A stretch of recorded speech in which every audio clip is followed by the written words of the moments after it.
Welcome to my channel. Try to hear the latest story. I never thought Christmas dinner would be the moment my world collapsed. But there I sat at my childhood home's dining table, watching my 6-year-old twin daughters' faces crumble as my mother delivered the cruelest blow imaginable. Emma and Grace had been bouncing with excitement all afternoon, their little hands clasped together as they whispered about what Grandma and Grandpa might have wrapped for them under the tree. My wife Sarah squeezed my hand nervously as we gathered around the table with my parents Robert and Linda, along with my sister Jessica, and her 15-year-old son, Tyler. When gift exchange time arrived, Tyler unwrapped a brand new gaming laptop worth over $2,000, while my daughters watched expectantly. Then my mother's voice turned ice cold as she announced that Emma and Grace weren't important enough for Christmas gifts this year because money was tight. Jessica smirked wickedly and asked why anyone would waste anything on those little bastards. As tears welled up in my daughter's eyes, I stood up, pulled out my phone, and prepared to say something that would freeze the entire room. Let me take you back to understand how we reached this devastating moment.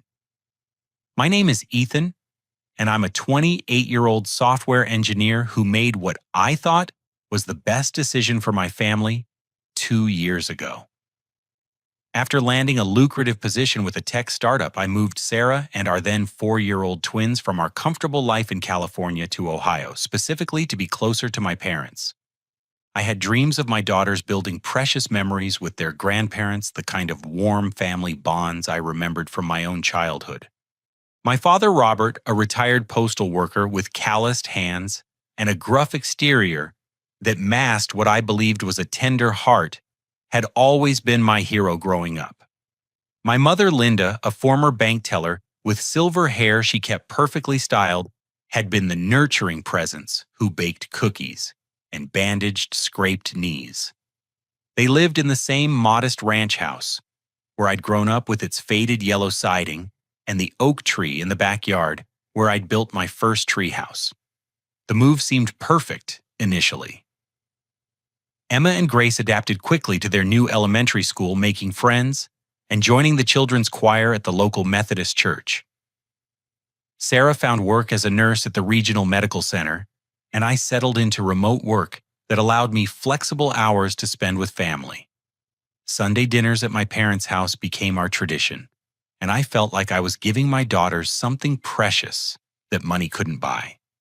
But over the past year, subtle changes began eating at the edges of my contentment. During family gatherings, I noticed how my sister Jessica's son Tyler received different treatment.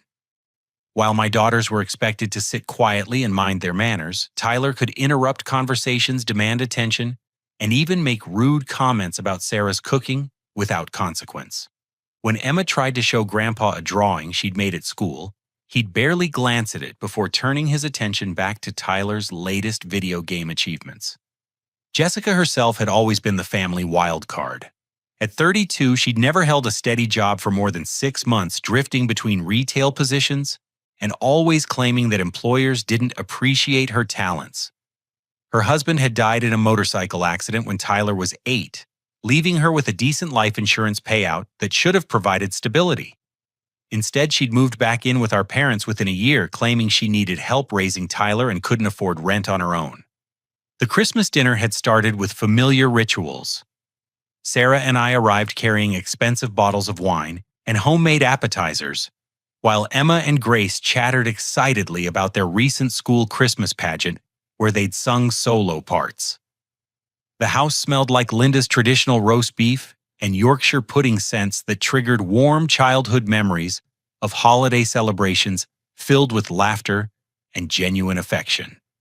Tyler dominated the conversation during dinner, describing his plans for winter break and complaining about teachers who didn't understand his creative approach to assignments. Jessica nodded approvingly at everything he said, while my parents hung on his every word as if he were delivering profound wisdom instead of typical teenage observations about unfair homework expectations. When dessert ended and Robert announced gift time, my daughters practically vibrated with anticipation. They'd spent weeks drawing pictures for their grandparents and had carefully selected small gifts with their allowance money.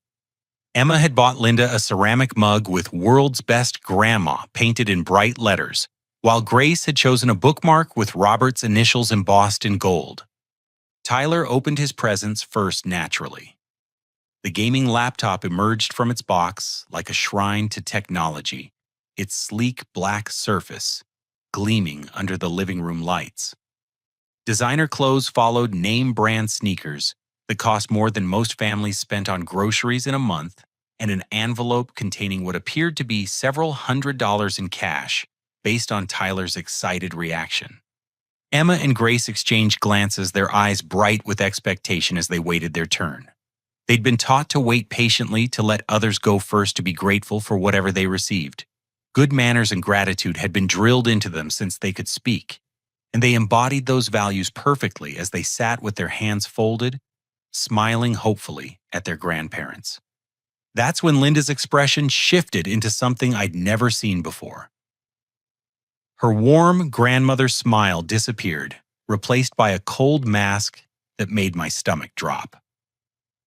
Robert avoided eye contact entirely, suddenly finding great interest in examining the wrapping paper scattered around Tyler's feet. "Girls," Linda said, her voice carrying the emotional temperature of a January morning. "I'm afraid Grandma and Grandpa don't have presents for you this year. Money is just too tight, and we can't afford gifts for every child." The words hit like physical blows. Emma's smile faltered, first confusion replacing excitement as she tried to process what she'd heard. Grace looked from Linda to Robert, to me, searching for someone to explain why Christmas had suddenly become a punishment instead of a celebration. "But we made you presents," Emma whispered, her small voice carrying devastation that no six-year-old should ever experience. Jessica's reaction was the moment everything crystallized into perfect, horrifying clarity.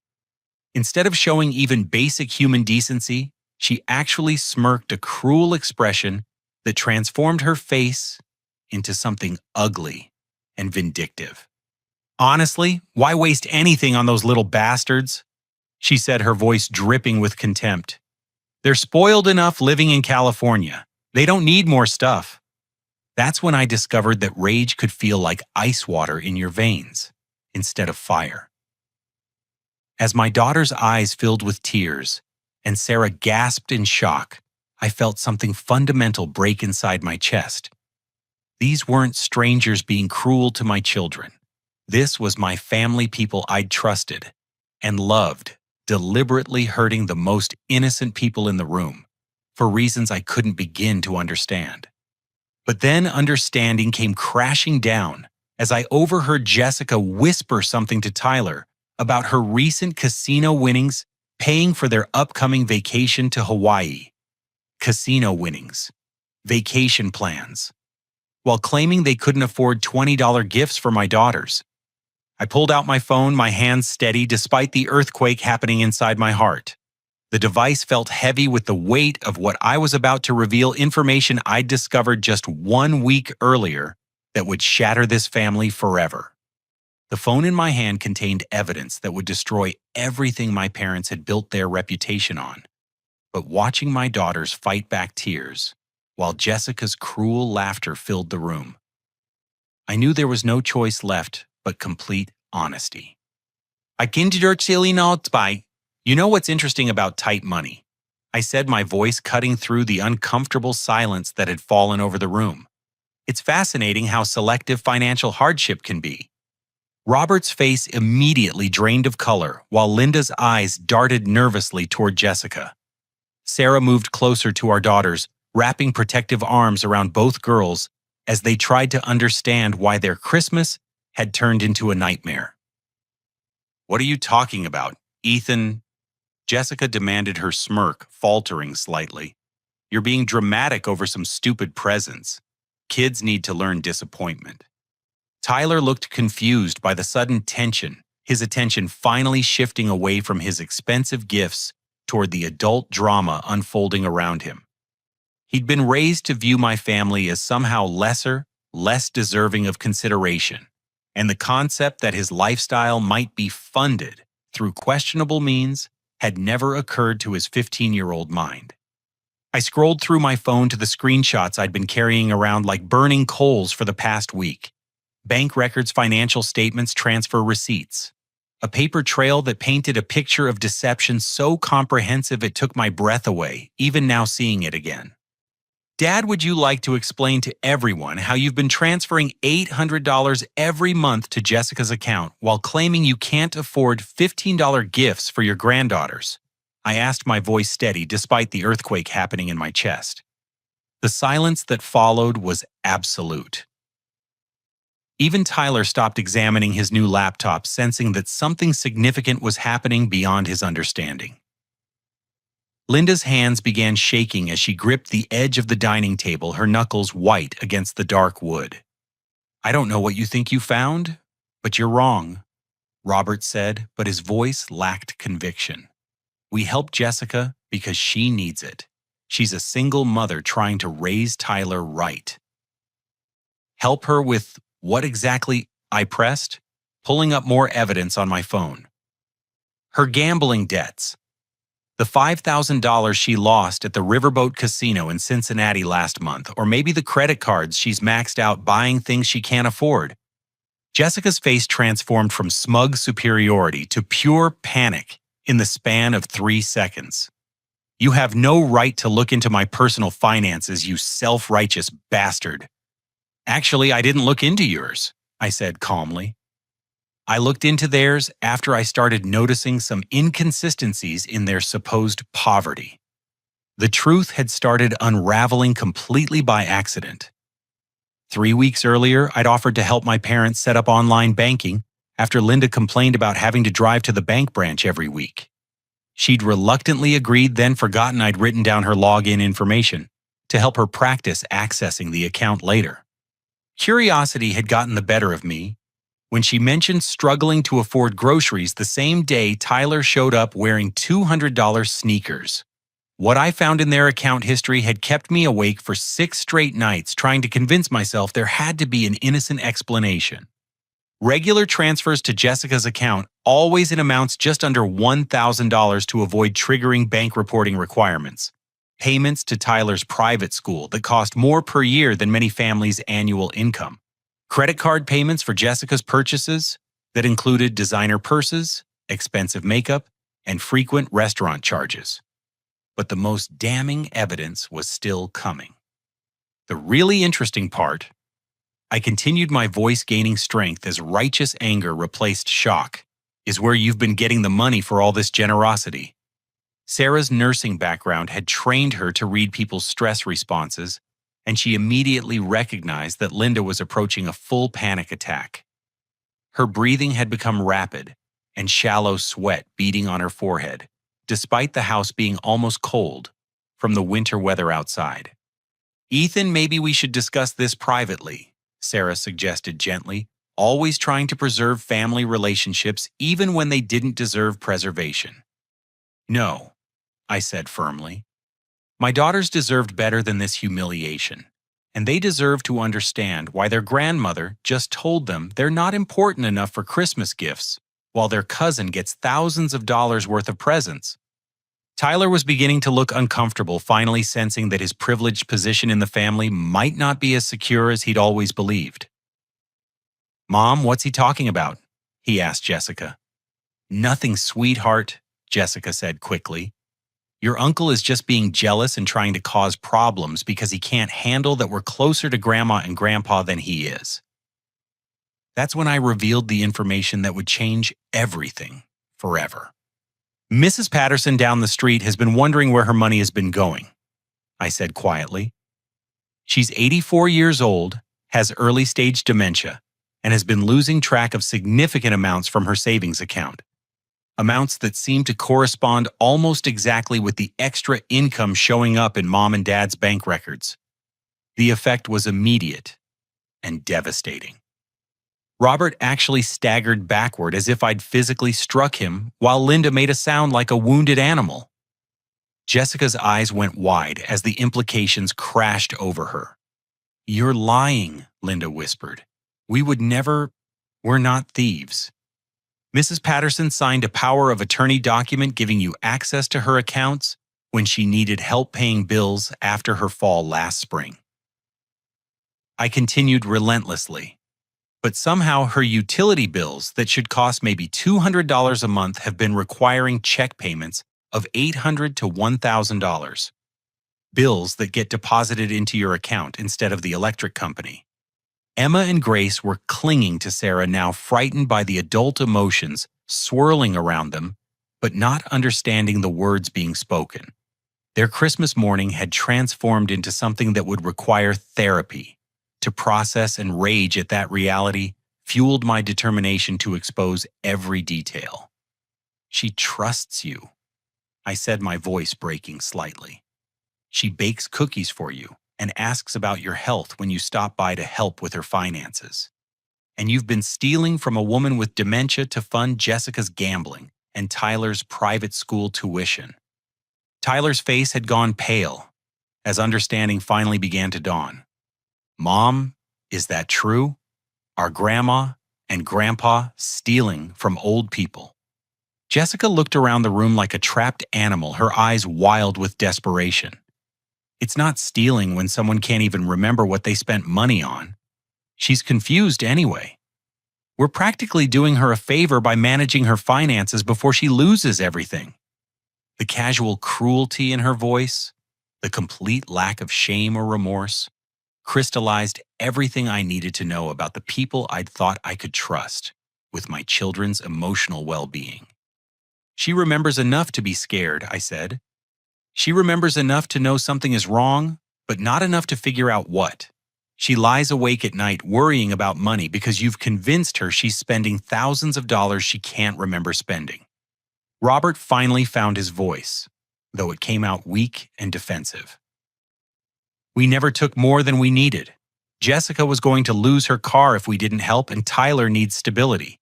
Mrs. Patterson has more money than she knows what to do with anyway. She has money that's supposed to pay for her medical care when her condition gets worse," I shot back. "Money her late husband saved for 40 years so she'd be secure in her old age. Money that isn't yours to decide how to spend." The room fell silent except for Linda's quiet crying and Emma's whispered question to Grace about why everyone was upset. These were the people I'd moved across the country to be closer to the family I'd wanted my daughters to know and love. I looked at my phone again at the contacts list that contained a number I'd hoped I'd never have to call. But watching my children's confusion and pain, knowing that my parents had prioritized a gambling addict and her spoiled son over basic human decency, I knew what had to be done. "Who are you calling?" Jessica demanded, real fear creeping into her voice for the first time. "Someone who's been waiting for this conversation," I said grimly. My finger hovered over the contact labeled Margaret Patterson as the room held its collective breath. Jessica moved toward me, as if to grab the phone, but Tyler caught her arm, confusion and dawning horror written across his teenage features. "Uncle Ethan, wait," Tyler said, his voice cracking with adolescent uncertainty. "Maybe we can work this out without calling anyone. Family should stick together, right?" For a moment, looking at my nephew's frightened face, I almost hesitated. Despite his privileged position and occasional bratty behavior, Tyler was still just a kid who was about to discover that his entire lifestyle had been built on the suffering of a vulnerable, elderly woman. But then Emma tugged on my shirt sleeve. "Daddy, why is everyone yelling?" she whispered, her small voice cutting through my momentary doubt like a knife. That's when I pressed the call button. The phone rang twice before a warm professional voice answered. "Margaret Patterson speaking." "Margaret, this is Ethan Walsh. We spoke about your aunt 3 weeks ago." Jessica lunged forward, desperation overriding caution. "Hang up that phone right now, Ethan. You don't understand what you're doing to this family. Actually, Margaret's voice came through the speaker clearly. I think Ethan understands exactly what he's doing. Are you at your parents' house now? Robert sank into his recliner as if his legs could no longer support him. How do you know about us? He asked weakly. Mr. Walsh, I'm going to put you on speaker, Margaret continued. I'm currently at the Cincinnati FBI field office with Special Agent Williams from the Elder Abuse Unit. We've been building a case for the past 2 months, and your call was exactly what we needed to move forward. The words hit the room like a physical explosion. Linda actually screamed a high-pitched sound of pure terror, while Jessica began backing toward the kitchen as if planning to flee. Tyler stood frozen, his new laptop forgotten, as the magnitude of the situation crashed over him. FBI, Sarah breathed unconsciously, pulling our daughters closer to her protective embrace.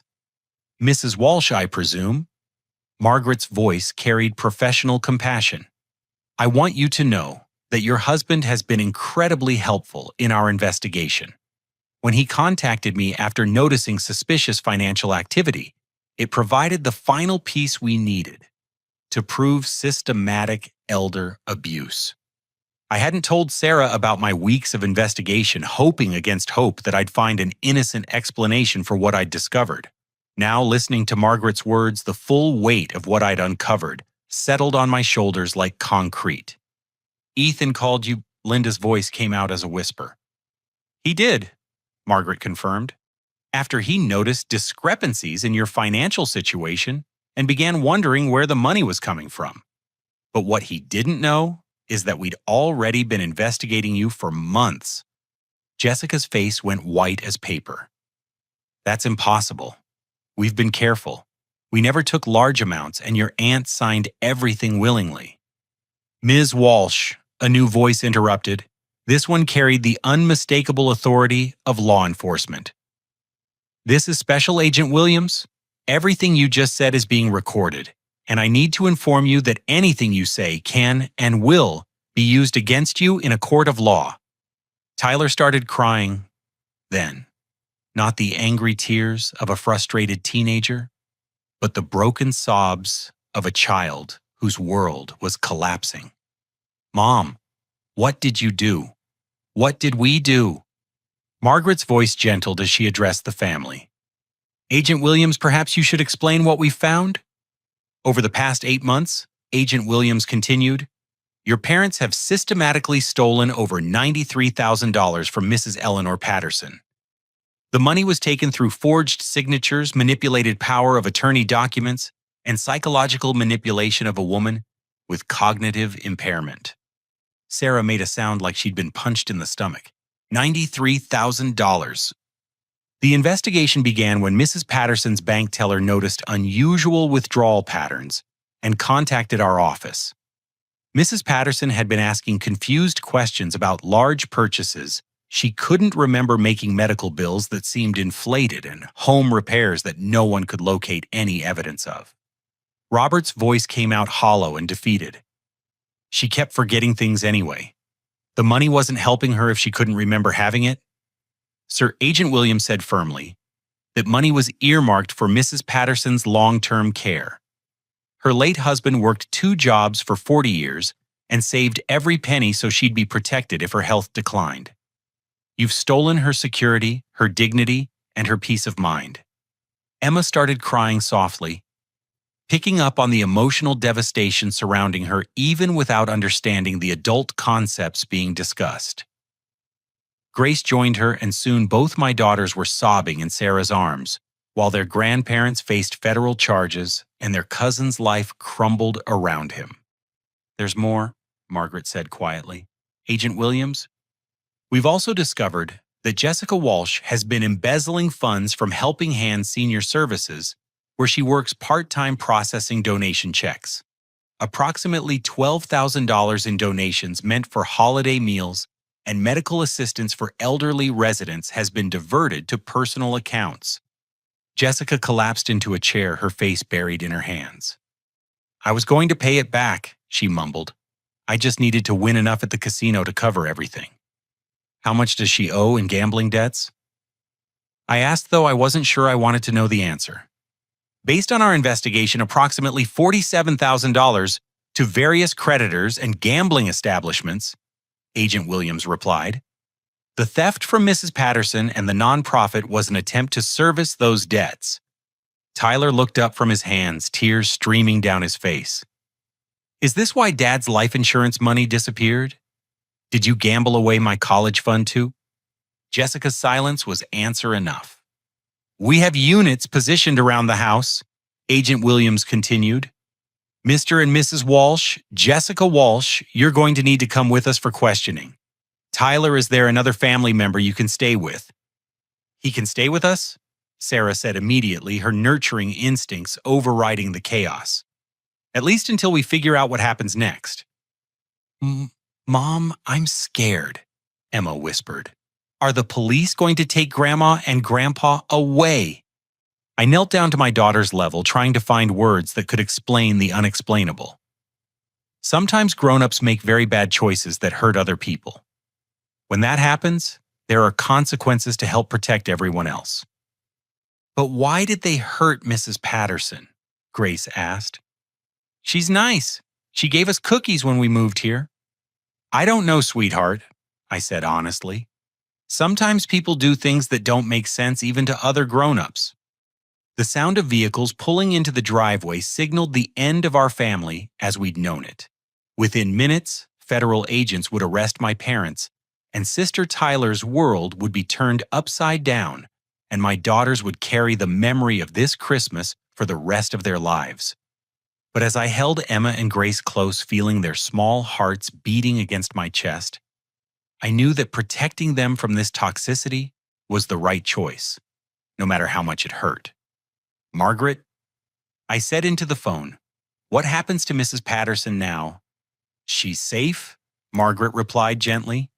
She's staying with my family in Texas while we sort everything out. When this is over, she'll have the care and security she deserves. Thanks to your courage, Ethan. As federal agents knocked on the front door, I realized that sometimes doing the right thing means watching everything you thought you knew about your family burn to the ground.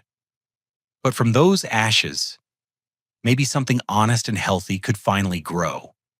The federal agents who entered my childhood home moved with the kind of professional efficiency that comes from years of experience with situations like this. Special Agent Williams was a woman in her 40s with graying hair and kind eyes that had undoubtedly seen too much human cruelty, while her partner, Agent Martinez, appeared younger but carried himself with quiet authority that commanded immediate respect. Mr. and Mrs. Robert Walsh.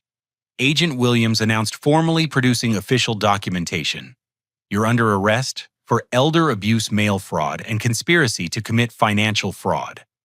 Linda began hyperventilating as the handcuffs clicked around her wrists, her breath coming in sharp gasps that filled the suddenly silent living room. Robert stood motionless, staring at the floor as Agent Martinez read him his rights in clear, measured tones that contrasted sharply with the chaos of emotions swirling around them. Jessica bolted. The moment she heard her name called, she grabbed her purse from the kitchen counter and sprinted toward the back door, her high heels clicking frantically against the linoleum flooring. Tyler shouted after her, confusion and terror mixing in his voice as he watched his mother abandon him in favor of escape. "Mom, don't leave me here," he cried, but she was already disappearing through the door that led to the garage. Agent Martinez spoke into his radio with calm professionalism. Suspect Jessica Walsh attempting to flee through rear exit. Units in position. The response crackled back immediately. "Copy that. We have eyes on the suspect." I gathered Emma and Grace into my arms, carrying them both to the kitchen where they couldn't see their grandmother being processed for arrest. Sarah followed, her nursing instincts kicking in as she began speaking to the girls in soothing tones about how everything would be okay. Even though none of us knew if that was true. Tyler remained in the living room watching his world disintegrate with the helpless fascination of someone observing a natural disaster. At 15, he was old enough to understand the gravity of what was happening, but too young to have any control over the outcome. Is my mom coming back? He asked Agent Williams, his voice small and lost. Son, let's focus on making sure you're taken care of right now, she replied gently. Do you have family members who aren't involved in this situation? Tyler nodded slowly. My dad's sister lives in Columbus, Aunt Rachel. She's always said I could stay with her if I needed to. Through the kitchen window, I watched Jessica's BMW reverse rapidly out of the garage tires, squealing as she accelerated down the quiet suburban street. For a moment, it looked like she might actually escape, and I felt a confusing mixture of relief and disappointment at the thought. Then the sound of screeching brakes and crushing metal echoed through the neighborhood. Agent Martinez's radio crackled to life again. Suspect vehicle involved in collision 2 blocks south. Suspect appears conscious but shaken, requesting medical response. Is she okay? Tyler asked, frantically, teenage resentment temporarily forgotten in the face of genuine fear for his mother's safety. The medical team will check her out, Agent Williams assured him. But Tyler, I need you to know that your mother was carrying nearly $15,000 in cash when she tried to leave. Money that was withdrawn from Mrs. Patterson's account just this morning. The number hit like another physical blow. Even in the final moments before her arrest, Jessica had been stealing from the elderly woman who trusted my parents to help manage her affairs. The casual cruelty of continuing to take money right up until the end revealed a level of selfishness that left me struggling to breathe. Sarah appeared at my shoulder, having settled the girls with coloring books at the kitchen table. How much more did they take? She whispered. Agent Williams overheard and consulted her notes. Based on this morning's activity, we believe the total theft amount will exceed $100,000 when the final accounting is complete. Tyler made a choking sound. $100,000 from one old lady? Your mother has been coaching your grandparents on more sophisticated methods of theft, Agent Martinez explained matter-of-factly. Fake medical bills, inflated home repair quotes, even forged signatures on investment withdrawals. Mrs. Patterson trusted them completely, which made her an easy target. I felt sick thinking about Mrs. Patterson's confusion and fear as her carefully saved nest egg disappeared into accounts she'd never authorized. The sweet elderly woman who had welcomed us to the neighborhood with homemade cookies and offers to babysit if we ever needed help had been systematically robbed by people she considered friends. What happens to Tyler now? Sarah asked, her protective instincts extending beyond our own children to include the confused teenager whose life had just been destroyed. We'll contact his aunt immediately, Agent Williams said. But given the circumstances, he may be able to stay with family friends until arrangements can be made. Tyler looked up hopefully. Could I stay with Uncle Ethan and Aunt Sarah? At least for tonight? The request caught me off guard.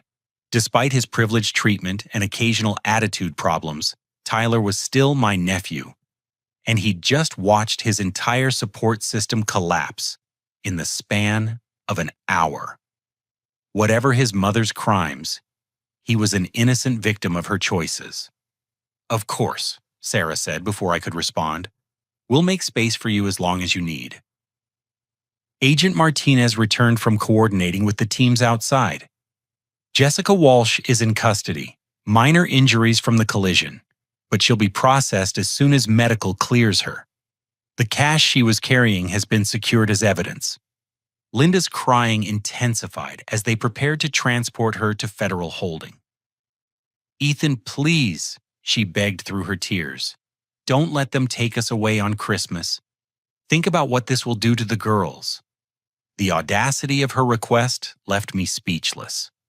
After humiliating my daughters and attempting to gaslight them about their worth as human beings, she wanted me to consider their feelings now that consequences had arrived for her choices. You should have thought about the girls before you decided to steal from an elderly woman with dementia, I said quietly. You should have thought about them before you called them unimportant and worthless. Robert spoke for the first time since the arrest began. We never meant for it to go this far. Jessica said she just needed help getting back on her feet after some bad luck at the casino. Bad luck? Agent Williams repeated incredulously. Mr. Walsh, your daughter, has a documented gambling addiction spanning over 3 years. The money you stole was never going to be enough because there is no amount that would satisfy a compulsive gambler. Tyler sat heavily on the couch, his head in his hands. How long will they be in prison? He asked quietly. Agent Martinez consulted his paperwork. Elder abuse carries significant federal penalties, especially in cases involving this amount of money and psychological manipulation. Your mother will likely face additional charges related to the nonprofit theft and her attempt to flee. We're looking at potential sentences ranging from 5 to 15 years depending on cooperation and plea agreements. The numbers hung in the air like a death sentence. Tyler would graduate from high school, finish college, and potentially start a career before his mother and grandparents were free again. His childhood was officially over-ended not by natural growing up, but by the criminal choices of the adults who were supposed to protect him. Emma appeared in the doorway, clutching the ceramic mug she'd bought for Linda. "Daddy, should I still give Grandma her present?" The innocence of the question broke something inside my chest. My 6-year-old daughter, despite being told she wasn't important enough for gifts, still wanted to share her carefully chosen present with the grandmother, who had just been arrested for stealing from elderly neighbors. "You know what, sweetheart?" I said, kneeling down to her level. "Why don't we save that present for someone special who will really appreciate your thoughtfulness? Like Mrs. Patterson."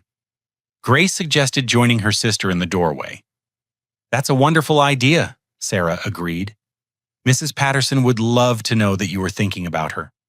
As the federal agents finished their work and prepared to transport my parents to holding facilities, I realized that this Christmas would indeed be memorable for my daughters, not because of gifts or family traditions, but because it was the day they learned that doing the right thing sometimes means standing up to people you love when they've lost their way.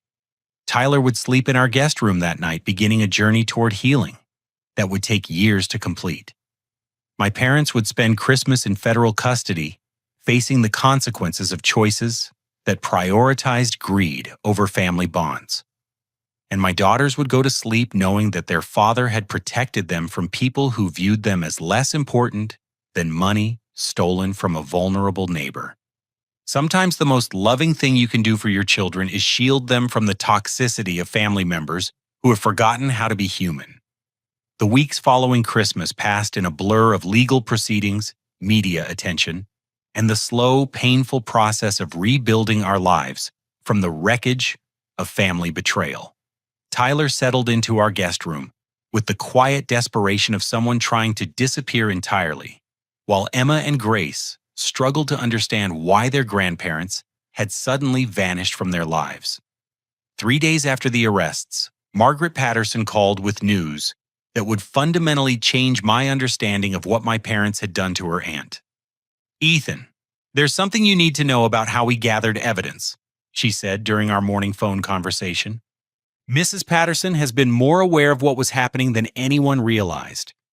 I was sitting in my home office trying to focus on work while Tyler ate breakfast in the kitchen and Sarah helped the girls get ready for the daycare center that was providing temporary childcare during the crisis. The normalcy of routine felt surreal against the backdrop of federal investigations and pending trials. "What do you mean?" I asked, though part of me dreaded the answer. "The social worker assigned to her case was concerned about financial abuse months ago," Margaret explained. She gave my aunt a small recording device disguised as a medical alert pendant. "Mrs. Patterson has been recording her interactions with your parents since October." The implications hit me like cold water. Recording them, doing what? Everything, Ethan. Conversations about forging her signature, discussions about which of her valuables they could sell, without her noticing, even planning sessions for taking over her house through manipulated power of attorney documents. I closed my eyes trying to process the depth of my parents' betrayal. It was one thing to steal money from a confused elderly woman, but quite another to systematically plan the theft of her entire life's security while pretending to care about her welfare. How much did they take beyond the money? I asked. Margaret's voice grew heavy with sadness. Her late husband's watch collection worth about $8,000, several pieces of jewelry that belonged to her mother, even some of her china set that she'd planned to pass down to family. They sold her family heirlooms. Jessica found buyers online. The recordings capture her telling your parents how much certain pieces were worth and which ones would be easiest to replace with cheap duplicates without your aunt noticing immediately. I thought about Mrs. Patterson's gentle confusion when she'd mentioned misplacing items that held sentimental value, how she'd blamed her declining memory for things that had actually been stolen by people she trusted. The psychological manipulation involved in making an elderly woman doubt her own reality felt more cruel than simple theft. There's something else, Margaret continued. The FBI discovered that your parents were part of a larger network of elder abuse operating throughout Ohio and 2 neighboring states. A network. Jessica's gambling contacts introduced them to other families who were systematically targeting elderly residents in assisted living facilities and retirement communities. Your parents were considered especially valuable because of your mother's background in banking and your father's knowledge of postal fraud techniques. The revelation that my parents weren't just opportunistic criminals, but part of an organized elder abuse ring left me struggling to breathe. These weren't desperate people who made one terrible mistake. They were deliberate predators who had weaponized trust and kindness for financial gain. Tyler appeared in my office doorway, his face pale and drawn. Over the past weeks, he'd been learning details about his family's crimes that no teenager should ever have to process. Uncle Ethan, my mom's lawyer, called, he said quietly. They want me to testify about what I knew about the money. What did you tell them? The truth.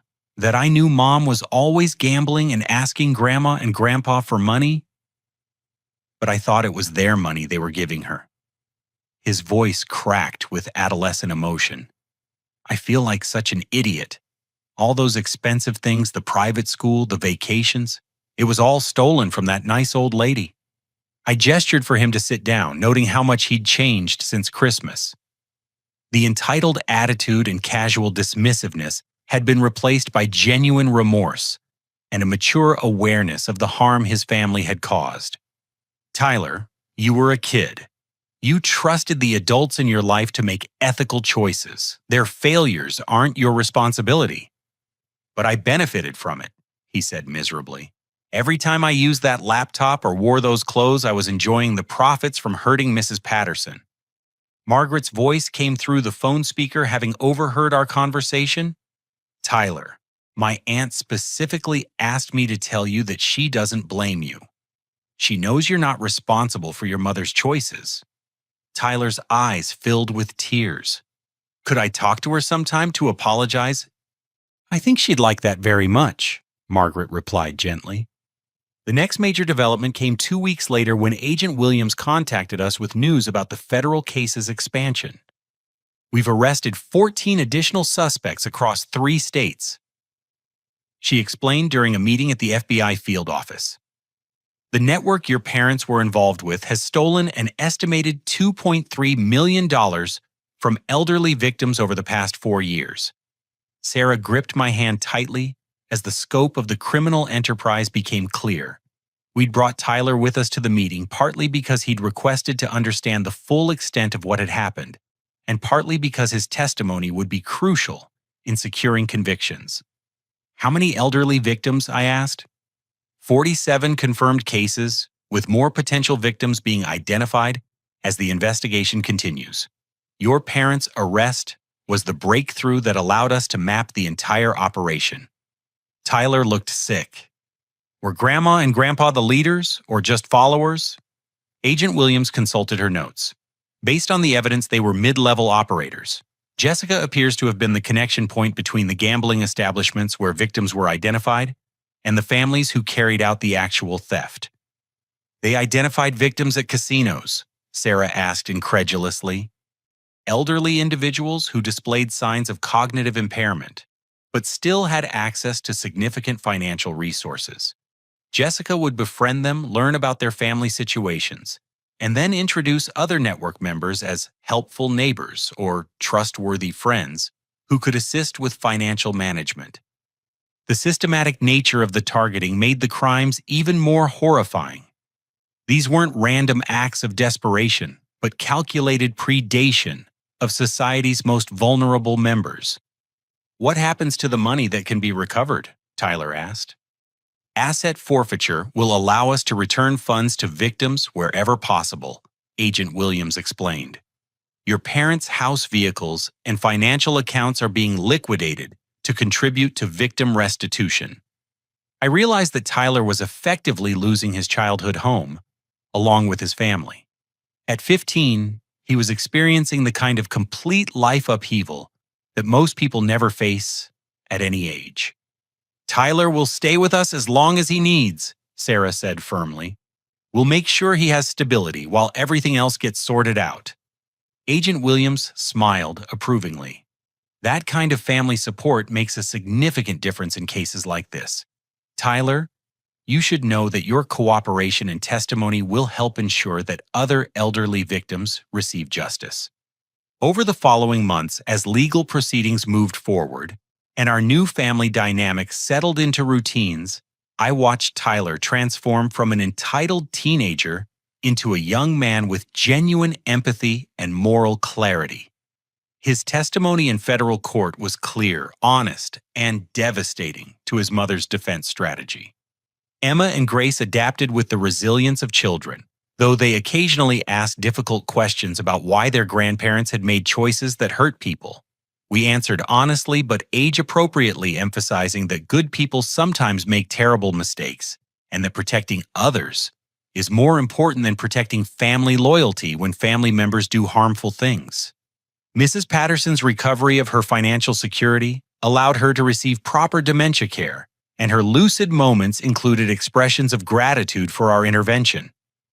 Margaret became a close family friend, often joining us for Sunday dinners, that filled the emotional space left by my parents' absence. The most meaningful healing came when Tyler asked to volunteer at Helping Hands Senior Services, the nonprofit his mother had stolen from. His community service work helping elderly residents with technology and companionship became a way of making amends for harm he'd indirectly benefited from. Watching him read to elderly residents or help them video call distant family members, I saw redemption in action. One family's criminal choices had been transformed into another generation's commitment to service and protection of vulnerable people. Sometimes the most profound lessons come from witnessing the consequences of moral failures and choosing to do better. 6 months after that devastating Christmas dinner, I sat in a federal courthouse, watching my parents receive their sentences for crimes that had torn apart not just our family, but the lives of dozens of elderly victims across 3 states. The woman I'd once thought of as a loving grandmother sat shackled at the defendant's table while the man who taught me to ride a bicycle and throw a baseball awaited judgment for systematic elder abuse. The courtroom was packed with family members of victims, social workers, FBI agents, and reporters covering what had become a landmark case in elder abuse prosecution. Margaret Patterson sat 2 rows behind me, representing her aunt, who was too frail to attend, but had provided crucial recorded evidence that sealed the convictions. Judge Patricia Morrison, a stern woman in her 60s with decades of experience in federal criminal cases, reviewed the sentencing documents with careful deliberation before addressing the defendants. "Enrichint, Mr. and Mrs. Walsh," she began, her voice carrying the weight of judicial authority. "Your crimes represent one of the most callous exploitations of vulnerable elderly citizens that this court has seen. You systematically targeted individuals with cognitive impairments, gained their trust, and then stripped away not just their financial security, but their dignity and peace of mind." Robert sat motionless as the judge spoke, his shoulders hunched in defeat. Linda wept quietly occasionally, glancing toward the gallery where Tyler sat between Sarah and me, his expression carefully neutral despite the emotional turmoil of watching his grandparents sentenced to federal prison. The evidence shows that you stole over $93,000 from Mrs. Eleanor Patterson alone, money specifically saved for her long-term medical care. Your manipulation of a woman with dementia, convincing her that she was confused about purchases she never made and bills she never incurred, represents psychological abuse that compounds the financial harm. Emma and Grace were at school, spared the trauma of seeing their grandparents sentenced, but Tyler had requested to attend. At 16 now, he'd spent months in therapy, processing his family's crimes, and his role as an unwitting beneficiary of stolen money. His testimony had been crucial in exposing the full scope of the criminal network.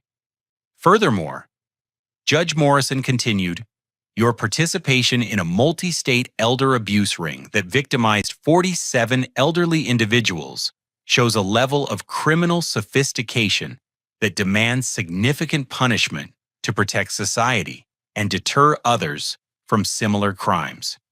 Agent Williams had explained that the network's discovery through my parents' arrest had led to the largest elder abuse prosecution in the region's history. Recovery of stolen assets would provide at least partial restitution to most victims, though the psychological damage could never be fully repaired. Robert Walsh, you are hereby sentenced to 8 years in federal prison followed by 3 years of supervised release. Linda Walsh, you receive the same sentence. Your assets will be forfeited to provide restitution to your victims, and you are both permanently barred from serving as financial powers of attorney or trustees for anyone outside your immediate family. The sentences were longer than the minimum guidelines, but shorter than the maximum possible punishment. Linda's sobbing intensified as the reality of 8 years in prison settled over her, while Robert simply stared at his hands as if studying them for answers he'd never find. Tyler showed no visible reaction to his grandparents' sentences, though I could see his jaw muscles tightening with controlled emotion. Over the past months, he'd expressed anger, disappointment, and grief about his family's crimes. But today he seemed focused on closure rather than additional pain. Jessica's sentencing had occurred the previous week, resulting in 12 years due to additional charges related to nonprofit theft, her attempted flight, and her role as a coordinator in the elder abuse network. Her gambling addiction was considered a mitigating factor, but her lack of remorse and continued attempts to minimize her victim's suffering had influenced the judge toward the harsher end of sentencing guidelines. After the hearing concluded, Margaret approached our family in the courthouse hallway. "How are you holding up?" she asked Tyler gently. "Better than I expected," he replied honestly. "It feels like closure, finally knowing there are consequences for what they did to your aunt and all the other victims." Margaret smiled sadly. "Aunt Eleanor asked me to give you this," she said, handing Tyler a small wrapped package. Inside was a leather bookmark with his initials engraved on one side and a message on the other. For Tyler, may your future chapters be filled with kindness and wisdom. With love, Mrs. P. Tyler's composure finally cracked as he read the inscription. "She doesn't hate me," he asked through tears. "She never blamed you for a single moment," Margaret assured him. "In fact, she's proud of how you've handled this situation and the volunteer work you've been doing at the senior center." Sarah wrapped a protective arm around Tyler as he struggled with emotions that no teenager should have to process. "You've shown more maturity and integrity than any of the adults who should have been setting a good example," she told him. The drive home was quiet, each of us processing the finality of the sentences and what they meant for our family's future. Tyler would spend his remaining high school years with us, and we'd already begun discussing college plans and how to rebuild his relationship with his extended family on his father's side. That evening, as I helped Emma and Grace with homework while Sarah prepared dinner, Emma asked the question I'd been dreading. "Daddy or Grandma and Grandpa ever coming back?" I sat down beside her at the kitchen table, choosing my words carefully. Grandma and Grandpa made choices that hurt a lot of people. including a nice elderly lady who trusted them. When adults make choices like that, they have to go away for a long time to think about what they did wrong. Will they be sorry when they come back? Grace asked hopefully. I don't know, sweetheart. Sometimes people learn from their mistakes and become better, and sometimes they don't. But what I do know is that we're going to keep making good choices and helping people whenever we can. Tyler appeared in the kitchen doorway, having overheard our conversation. Like Mrs. Patterson, he added, and all the other elderly people we volunteer with at the senior center? Exactly, I agreed. We can't change what happened, but we can choose to do better going forward. Later that night, after the children were asleep, Sarah and I discussed the complex emotions of watching family members face justice for terrible crimes, while simultaneously feeling relief that vulnerable victims would be protected from further harm. Do you think we'll ever have a relationship with them again? She asked. I honestly don't know, I replied. 8 years is a long time for reflection and potential growth, but it's also a long time for resentment and blame to fester. What I do know is that our children's well-being comes first, and any future relationship would depend entirely on genuine remorse and changed behavior. Tyler knocked softly on our bedroom door, asking if he could talk to us about something important. I've been thinking about what I want to do when I graduate, he said, settling into the chair near our bed. I want to study social work, maybe specialize in elder care or family counseling. I want to help families avoid the kind of destruction that happened to ours. The decision didn't surprise me.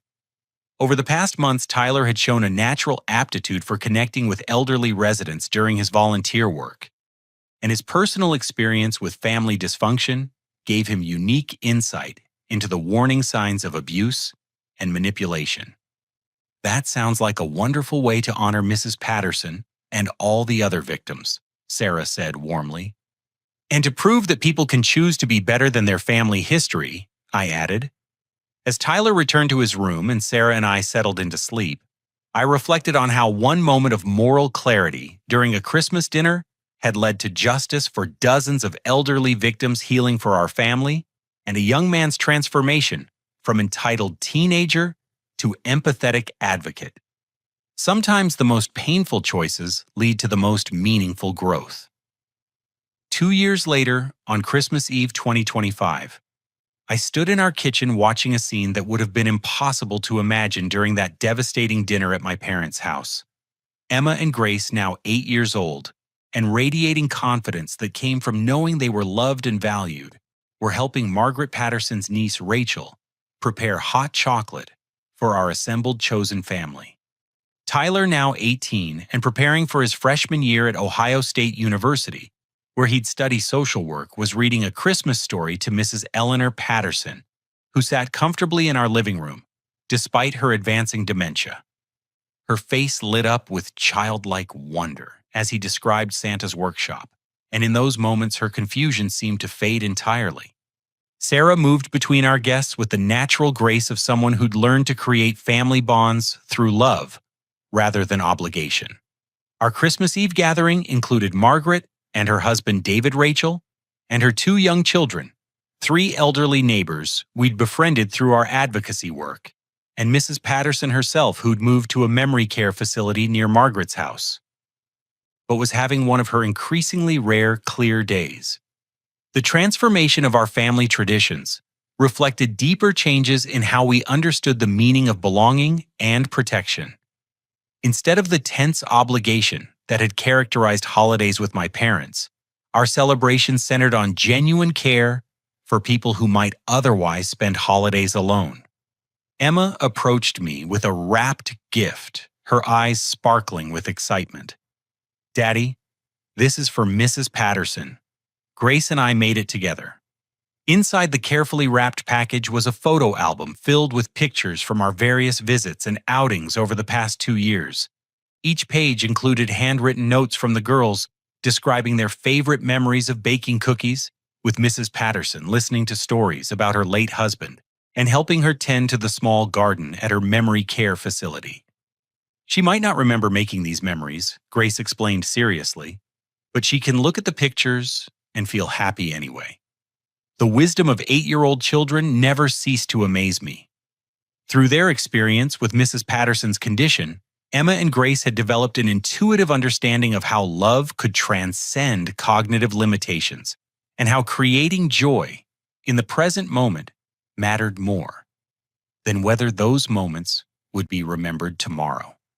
Tyler finished the story and settled beside Mrs. Patterson on the couch, his transformation from entitled teenager to compassionate young adult, complete in every meaningful way. Mrs. P., Emma, and Grace made something special for you, he said gently. As Mrs. Patterson opened the photo album, her face lit up with recognition and delight. "Oh my," she said softly, "look at all these beautiful memories. Are these your granddaughters, dear?" she asked Tyler. "They're my cousins," he replied easily, having learned not to correct her confusion, but simply to meet her where she was emotionally. "And they love you very much." The evening continued with the kind of natural warmth that comes from relationships built on genuine affection rather than family obligation. Margaret shared updates about the ongoing legal proceedings against the remaining members of the Elder Abuse Network, while Rachel discussed her work with a nonprofit organization that provided support services for families affected by elder abuse. As dinner wound down and our elderly guests prepared to return to their respective homes and care facilities, Emma approached Tyler with a question that had clearly been weighing on her mind. "Tyler, do you miss your mom and grandparents?" she asked with the directness that only children possess. Tyler considered the question seriously before answering. "I miss the people I thought they were," he said carefully. "But I don't miss feeling confused about why some people were treated better than others, or wondering why adults were saying things that didn't make sense. I like our family better now because everyone is kind to everyone." Grace nodded approvingly. "And nobody calls anybody mean names or says they're not important enough." "Exactly," Tyler agreed. "Real families protect each other and help other people too." Later that evening, after our guests had departed and the children were settling into bed, I found myself reflecting on the journey that had led us to this moment. The phone call that had frozen a room in terror 2 years ago had ultimately freed us from a toxic dynamic that was poisoning my children's understanding of their own worth. Margaret had mentioned during dinner that Mrs. Patterson's financial recovery had allowed her to receive excellent care, and that she often expressed gratitude for the nice family who helped me when bad people were taking my money. The fact that she couldn't always remember our names didn't diminish the genuine affection she felt for our children or the peace of mind that came from knowing she was safe and valued. Tyler knocked on our bedroom door, a habit that had developed during his transition from confused teenager to confident young adult. "I wanted to thank you both for letting me stay here," he said, settling into the familiar chair where we'd had countless conversations about healing forgiveness and building healthy relationships. "I know it wasn't easy taking on another kid, especially one whose family had caused so much pain." "Tyler," Sarah said firmly, "you've never been a burden. You've been a gift. Watching you choose to become a better person than the examples you were given has been one of the most inspiring experiences of our lives." "I got a letter from my mom this week," he continued quietly. "She's still blaming everyone else for what happened and asking when I'm going to visit her in prison." "How do you feel about that?" I asked. "Sad for her mostly. She's spending all this time being angry instead of learning from what happened. But I also know that I can't fix her choices, and I don't have to carry the guilt for her crimes anymore." Tyler's growth in understanding boundaries and personal responsibility had been remarkable to witness. His weekly therapy sessions had helped him process not just his family's crimes, but also his own role in healing and preventing future harm to vulnerable people. "What did you tell her in your response?" Sarah asked. "That I love her, but that I can't have a relationship with someone who refuses to take responsibility for hurting innocent people. And that I hope someday she'll understand why protecting others has to come first." As Tyler returned to his room to finish packing for a volunteer trip to help elderly residents with post-holiday cleanup, I marveled at the young man he'd become. His plans to study social work weren't just career ambitions, but a genuine calling born from personal experience with family dysfunction and its consequences. Emma appeared in our doorway, clutching her favorite stuffed animal and wearing the thoughtful expression that usually preceded important questions. "Daddy, why did we have to lose our old grandparents to get our new family friends?" she asked. The question struck at the heart of everything we'd experienced over the past 2 years. "Sometimes people show us who they really are through their actions," I explained gently. "When they do, we have to decide whether to keep trying to change them or to protect ourselves and find people who already know how to be kind." "But it makes me sad that they chose to be mean instead of nice," she said. "It makes me sad too, sweetheart. But look at all the wonderful people we've met because we chose to help Mrs. Patterson instead of staying quiet about what was happening to her." Grace appeared beside her sister, having overheard our conversation. And Tyler got to stay with us and become our brother. "And we learned that families can choose each other, not just be born together," Emma added wisely. As I tucked both girls into their beds and listened to their prayers for Mrs. Patterson's peaceful sleep and Tyler's success in college, I realized that the life lesson of our experience had crystallized into something profound and lasting. True family consists of people who demonstrate love through actions rather than just words. Protecting children from toxic influences, even when those influences are blood relatives, is an act of love that creates space for healthy relationships to flourish. Standing up to injustice within families doesn't destroy family bonds. It reveals which bonds were built on genuine care and which existed only through obligation and manipulation. The final scene of our Christmas Eve took place in the kitchen, where I found Tyler washing dishes while humming quietly to himself. The young man who'd once accepted expensive gifts funded by stolen money now found contentment in simple acts of service and genuine relationships built on mutual respect. "Any regrets?" I asked, joining him at the sink. "Only that it took so long for Mrs. Patterson to get help," he replied without hesitation. "But no regrets about choosing this family and this life over what we had before." As we finished cleaning up together, I thought about the thousands of people who would watch this story and wonder about their own family dynamics. Some would recognize warning signs of elder abuse or financial manipulation in their own circles. Others might find courage to protect children from toxic relatives who prioritized personal gain over emotional well-being. The most important message wasn't about the specific crimes my family committed, but about the courage required to choose protection over popularity, truth over comfort, and the welfare of vulnerable people over the preservation of destructive family traditions.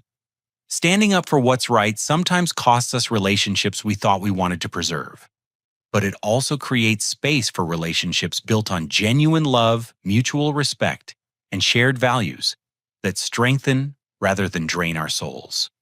When someone shows you through their actions that they view certain people as less worthy of basic human decency, believe them the first time.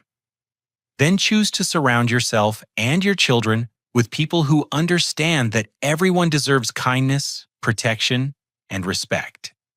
That's not just a life lesson, it's a blueprint for building families and communities that actually reflect the love we claim to value. Have you ever had to make the difficult choice between family loyalty and protecting someone vulnerable? How do you balance maintaining family relationships with standing up for your values? I'd love to hear your thoughts in the comments below, and if this story resonated with you, please like this video, subscribe for more real-life stories about family challenges and personal growth, and share it with someone who might benefit from knowing they're not alone in facing difficult family dynamics. Thank you for listening to this deeply personal story, and I hope it reminds you that choosing courage over comfort can transform not just your own life, but the lives of people who desperately need someone to stand up for them. May your own family relationships be built on genuine love, mutual respect, and the kind of protection that creates safety for everyone, especially the most vulnerable among us.